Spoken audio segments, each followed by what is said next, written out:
My name is Phyllida Barlow. I'm from the UK, and the title of these three works is Rift.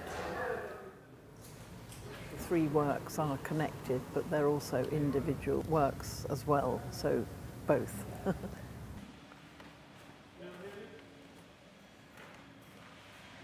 I think my generation, who are in their 60s now, carry some information, even if we were not actually in the war.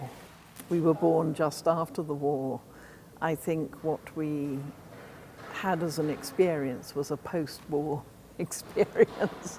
I think that's left me with is this sense of things constantly evolving and revolving. The new becomes the old and the old becomes the new, and it's, in a way, cities and nature both reciprocate each other, they copy each other, and the political influences have a tremendous impact on those revolving and changing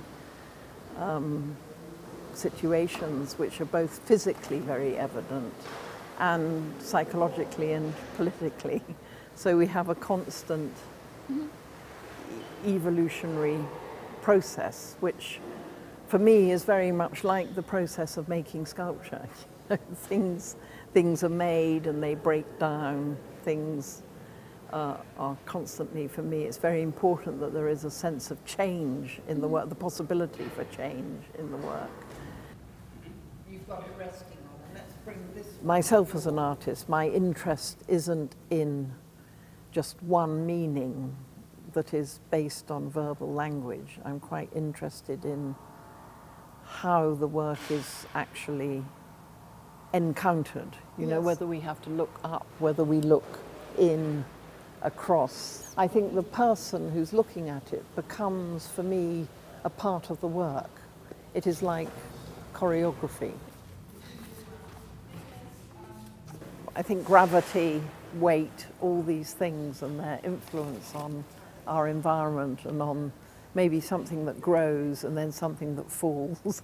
I find this more interesting than a message, if you know what I mean. There's a message in those actions, but so in a way I almost consider them non-verbal actions. They're physical actions of collapse and entropy. The worst of times, it's terrible, but it's not always bad, you know, and the best of times isn't necessarily always good, you know. Yes. I think if you're under some kind of pressure, you become more experimental, more innovative, you know. I don't think it's necessarily, comfort isn't necessarily always the most best situation.